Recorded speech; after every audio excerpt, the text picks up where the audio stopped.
आपको पता होगी, पर एक बार और मैं बता दूं आपको कि 8 नवंबर को संविधान जो तराना है, उज्जैन शहर के तराना के अंदर शासकीय महाविद्यालय है करके, शासकीय महाविद्यालय के अंदर 8 तारीख को ये वाला संविधान, भारतीय संविधान की जो मूलभूत कॉपी है उसकी प्रतियाँ जलाई गई, बाबा साहब का फोटो जलाया गया और बुद्ध के लिटरेचर से जलाया गया। इस संबंध में हमने वहाँ की प्राचार्य से बात की, तो प्राचार्य का यह कहना है कि यह तो कचरे के ढेर में जली। मन ठीक है भैया, आपने कचरे के ढेर में डलाई, तो क्या आपके जो वहाँ का ग्रंथालय है, पुस्तकालय, वहाँ का ग्रंथालय में सिर्फ क्या 3 ही किताब थी? क्या भारतीय संविधान की मूलभूत कॉपियाँ थी? सिर्फ बाबा साहब का फोटो ही था? क्या बस सिर्फ वहाँ पर बुद्ध के लिटरेचर के? क्या ग्रंथालय में खाली 3 ही किताब थी? आप जलाते तो और भी किताब होती। तो ये कहीं ना कहीं षड्यंत्र है, सोचने की चाल है, और ये भारत का संविधान वहाँ पर जलाया गया है। उसकी मांग पर सर 8 तारीख की घटना है, अभी तक इस पर कोई कार्रवाई नहीं है। हमारी सबकी यही मांग है कि इस पर जो वहाँ पर जिसने जलवाया है, जिसने जलाया है, उसके ऊपर कार्रवाई हो और राष्ट्रद्रोह का मुकदमा उस पर दायर हो। ये हमारी मांग है।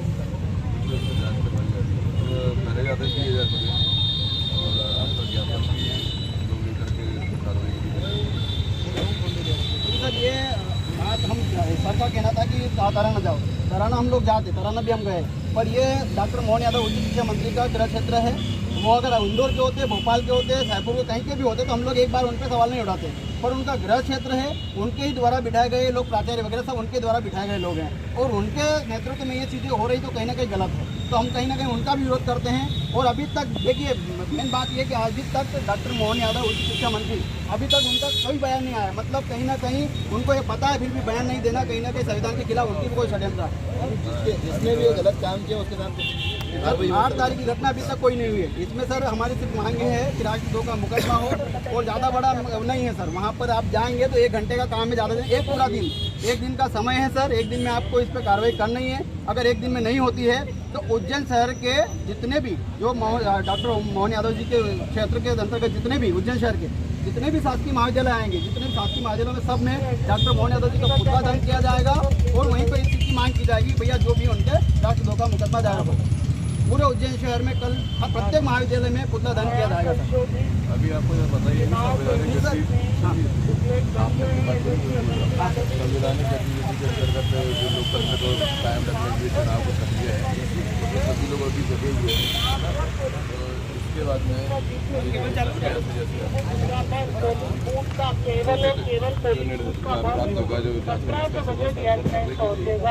सर मैं आपकी बात आचार संहिता दी तो सर आचार संहिता इसी से लागू है, भारतीय संविधान से ही। अगर आचार संहिता में भारतीय संविधान को जलाया जा रहा है तो कहीं ना कहीं फिर सर संविधान से बढ़कर तो हमारे लिए कुछ है नहीं। हम आचार संहिता को भी मान रहे हैं। संविधान के नियमों का पालन कराने के लिए अभी आज जो इकट्ठे हुए भी संविधान का उल्लंघन है ना। संविधान में नियम कायदे बनाए उनको पालन करना संविधान में सिखाया। हम लोग बंधे हुए सभी लोग आप जिस चीज़ के बारे में चर्चा कर रहे हैं, आपको जब पता है, बेहतरीन तरीके से बताया था, आप इसको फोन करके भी कि धारा 144 लागू है।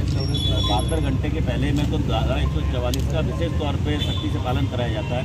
आपको जो भी कार्रवाई करनी है आप व्यवस्थित तरीके से अनुमति प्राप्त करिए और उसके बाद करिए।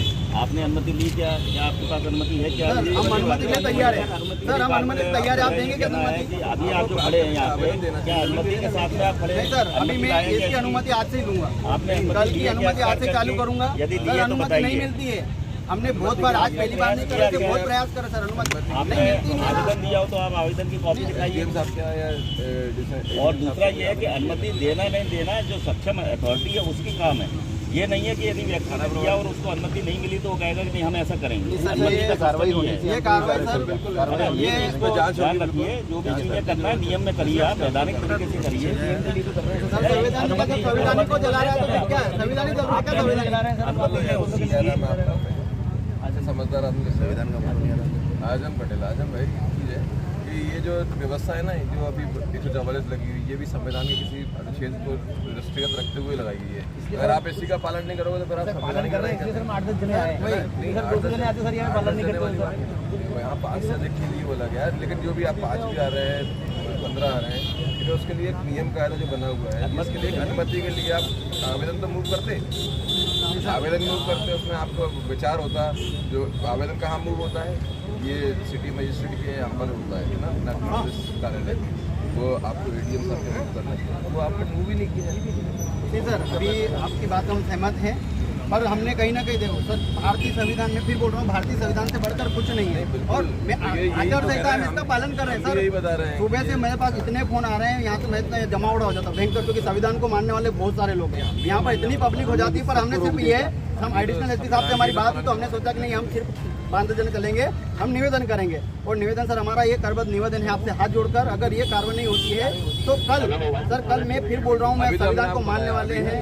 चुनावी प्रक्रिया चुनाव के बाद ना, चुनाव के बाद ही चीजें संभव हो पाएंगी। की बात ही होगी तो क्या अब आप ये नहीं सर, नहीं अर्जुन भैया, संविधान कार्रवाई आचार संहिता में हुई ना, बात कार्रवाई हो संविधान सकती के है। अंदर धमकी में नहीं होती, संविधान में कायदे में होती है। संविधान में जो बात कर रहा है, संविधान की बात करो, संविधान में बात कायदे दायरे में होती है, ना कि धमकियों के स्वरूप में। ठीक सर, तो ये 18 बजे हम 18 को शाम को 18 अप्रैल को देख लो, क्योंकि 18 बात तक कोई सुनवाई नहीं होगी। 18 तक जो कभी कभी कई और चीजें भी ऐसे कहीं रिपोलिंग की भी मांग होती है, तो उन चीज़ों के बाद में जैसे ये प्रक्रिया पूरी होगी, हम इसके बाद में इस पर कार्रवाई की जाएगी, जाँच की बाद में जैसे इसका कार्रवाई की। ठीक सर, ये क्या आ जाओ इधर। पास हुआ आप लोग।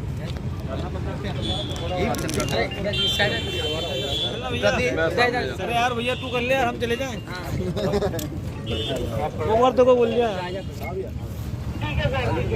प्रति माननीय श्री शिवराज सिंह चौहान, मुख्यमंत्री मध्य प्रदेश शासन भोपाल मध्य प्रदेश द्वारा श्रीमान पुलिस अधीक्षक महोदय जिला उज्जैन मध्य प्रदेश। विषय दिनांक 8 नवंबर 2023 को संविधान निर्माता डॉक्टर भीमराव अम्बेडकर जी के पुस्तकों, चित्रों व संविधान जलाने जाने पर दोषियों के खिलाफ सख्त कार्रवाई किए जाने हेतु ज्ञापन विषय। महोदय, उपरोक्त विषयगत लेख है कि दिनांक 8 नवंबर ये है भारत का संविधान, ठीक है। 8 नवंबर को उज्जैन शहर के तराना तहसील में एक शासकीय महाविद्यालय है, जिसके अंदर 8 नवंबर को भारतीय संविधान की मूलभूत प्रतियाँ और बाबा साहब का फोटो और बुद्ध के उपदेश ये वहाँ पर जलाए गए। और जलाने के बाद सबसे बड़े मज़ेदार बात ये है कि जलाने के 8 नवंबर की ये खबर है, और आज दिन तक किसी भी नेता का कोई बयान नहीं आया है और ना ही इस पर कोई कार्रवाई हुई है। यहाँ के शिक्षा मंत्री डॉक्टर मोहन यादव जी है, ना ही उनका कोई बयान आया है, क्योंकि उनके द्वारा ये बिठाए गए लोग हैं। वहाँ की प्राचार्य से पूछा तो प्राचार्य बोले ये तो कचरे के ढेर में जली। तो हमारा एक कहना है कि अगर कचरे में से आप लोगों ने संविधान की पुस्तक जलाई, तो आपके ग्रंथालय में से सिर्फ क्या 3 ही किताब मिली? और ये जो संविधान है ये कहीं नहीं मिलता, ये कहीं से लाना पड़ता है या फिर पार्लियामेंट में पाया जाता है, वहीं पर है। ये हर किसी के घर पे नहीं मिलता है संविधान। ये संविधान वहाँ कहाँ से आया? ये ग्रंथालय नहीं देता है। ये वहाँ संविधान ये वहाँ कहाँ से आया? और वहाँ सिर्फ क्या 3 ही किताब थी? वहाँ 4थी किताब नहीं थी क्या? वहाँ सिर्फ बाबा साहब की फोटो और ये संविधान, भारतीय संविधान और बुद्ध की लिटरेचर, ये 3 ही चीज़ थी क्या वहाँ पर जलाई? किसने जलाई? कौन लोग थे? ये सारी जवाब अब वहाँ की प्राचार्य ही दे सकती है। इस शासकीय महाविद्यालय की जो प्राचार्य हैं वही इसका बयान दे सकती है। हमारी मांग है जी, शिक्षा मंत्री से हम नहीं मिले, हम यहाँ पर सीधे पुलिस कंट्रोल रूम पे यहाँ पर पुलिस अधीक्षक महोदय को ज्ञापन दिया और ये मांग की हम लोगों ने कि अगर 1 दिन के अंदर राष्ट्रद्रोह का मुकदमा दायर नहीं होता है दोषियों के खिलाफ, तो हम लोग अगले दिन पूरे उज्जैन शहर में जितने भी शासकीय महाविद्यालय हैं जो डॉक्टर मोहन यादव जी के अधीन आते हैं क्षेत्रीय में, उन सभी महाविद्यालयों में इनका पुतला दहन करने का काम करेंगे। आज ज्ञापन में क्या आश्वासन आपको वहाँ से